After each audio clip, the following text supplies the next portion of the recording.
اب چلتے ہیں اپنے اگلے برج کی طرف جو کہ برج جوزا، اور آپ کو بیان کرتے ہیں کہ ان کا 21 سے 30 ستمبر کا یہ اشرہ علم نجوم کی روشنی میں کیا کچھ لے کر آ رہا ہے۔ وہ لوگ جو 21 جون سے 20 مئی کے اشرے کے دوران پیدا ہوئے ہیں برج جوزا کے تحت آتے ہیں۔ اس کے علاوہ وہ لوگ جن کو اپنی تاریخ پیدائش معلوم نہ ہو اور اگر ان کا نام کاف سے شروع ہوتا ہے تو وہ برج جوزا کے تحت آتے ہیں۔ برج جوزا والوں کو چاہیے کہ اس اشرے کے دوران زمرد، جس کو ایمرلڈ بھی کہتے ہیں انگلش میں،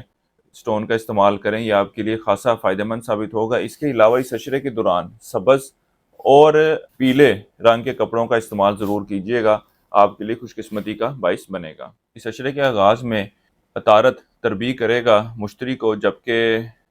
عطارد جو ہے ان کے چوتھے گھر میں اور مشتری جو ہے ان کے تالے میں موجود ہوگا۔ اس کے علاوہ اس اشرے کے آغاز میں قمر جو ہے ان کے 12ویں گھر میں موجود ہے اور شمس اور عطارد ان کے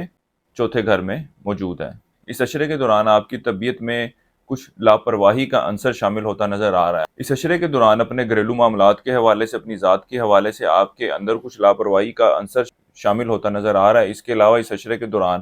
آپ لوگوں کے ساتھ غیر ضروری طور پر بغیر کسی وجہ کے ساتھ الجھنیں پیدا کرتے نظر آئیں گے، ان کے ساتھ لڑائی جھگڑے کی طرف بھی جاتے نظر آتے ہیں۔ اس کے علاوہ اس اشرے کے دوران آپ زندگی کے معاملات میں، خاص کر وہ لوگ جو پراپرٹی یا سواری وغیرہ کی خریداری کا ارادہ رکھتے ہیں یا کسی جگہ پہ انویسٹمنٹ کرنے کا ارادہ رکھتے ہیں، وہ ان معاملات کے حوالے سے کوئی غلط فیصلہ لیتے نظر آ رہے ہیں۔ اس کے علاوہ گھریلو معاملات کے حوالے سے یہ بھی دیکھنے میں آئے گا کہ اکثر معاملات کے حوالے سے آپ غلط بھی ہوں گے، لیکن آپ اپنی غلطی ماننے کو تیار نہ ہوں گے۔ کاروباری افراد کے حوالے سے ایک اچھی بات یہ دیکھنے میں آئے گی کہ یہ کاروبار میں بڑھوتری کے حوالے سے، کاروبار میں بہتری کے حوالے سے خاصی محنت کرتے نظر آئیں گے، اور اگر ان کو اس کا رزلٹ مل رہا ہے یا نہیں مل رہا ہے، اس چیز کو یہ بروئے کار نہیں لائیں گے۔ بس ان کا ایک ہی فوکس ہوگا کہ اب انہوں نے کاروبار میں بہتری لانی ہے، کاروبار کو ایک بہتر شکل دینی ہے اور اس سے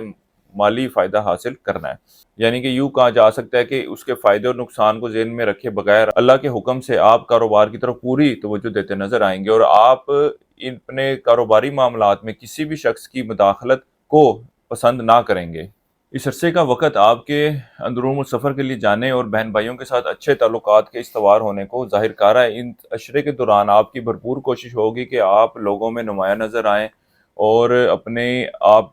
کو مقبول کرنے کے حوالے سے بھی آپ کوششیں کرتے نظر آئیں گے۔ اس کے حصول کے لیے آپ کو کچھ کام آؤٹ آف دی باکس جا کر بھی کرتے نظر آتے ہیں۔ اس کے علاوہ اس عشرے کے شروع کے ایام میں آپ کی توجہ اپنی اولاد کی طرف خاصی مرکوز رہے گی۔ وہ لوگ جو انعامی اسکیمیں، پرائز بونڈ وغیرہ کھیلتے ہیں، اس عشرے کے آغاز میں وہ ان معاملات سے مالی فائدہ حاصل کرنے میں کامیاب رہیں گے۔ اس کے علاوہ اس عشرے کے دوران ولادت پیشہ افراد کو اپنے دفتری معاملات کے حوالے سے بہت زیادہ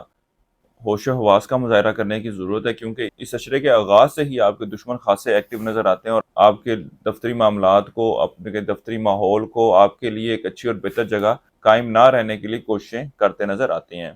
وہ لوگ جو بہتر روزگار کی تلاش میں ہیں، اس عشرے کے دوران آپ کوششیں تو کرتے نظر آتے ہیں، لیکن آپ کو اپنی کی گئی کوششوں میں کوئی کامیابی ملتی نظر نہیں آتی۔ لیکن اس کوششوں کے دوران آپ کو اس بات کا خیال رکھنا ہے، آپ جو روزگار کی تبدیلی کے حوالے سے کوششیں کر رہے ہیں، اس کی خبر کانوں کان بھی کسی کو نہ ہو، کیونکہ نوکری تو تبدیل کرنے میں آپ کامیاب ہوتے نظر تو نہیں آ رہے، لیکن اگر اس کی خبر کسی کو ہو گئی تو آپ کے لیے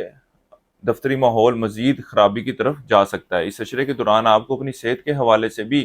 احتیاط کرنے کی ضرورت ہے، خاص طور پر یہ عشرہ آپ کی اولاد کے حوالے سے بھی صحت میں خرابی کو ظاہر کر رہا ہے۔ اس کے علاوہ حاملہ خواتین کو بھی اپنی صحت کے حوالے سے بہت زیادہ احتیاط کرنے کی ضرورت ہے، خاص طور پہ اس عشرے کے آخری ایام ان معاملات کے حوالے سے خاصے فکر مند ہوں گے۔ اس عرصے کے لیے ایک وظیفہ آپ کو بتا رہا ہوں، وہ ہے آیت الکرسی کا 7 مرتبہ آپ پڑھیں اور اللہ تعالیٰ سے اپنے معاملات میں بہتری کے لیے دعا کریں۔ اس عرصے کے دوران حسب توفیق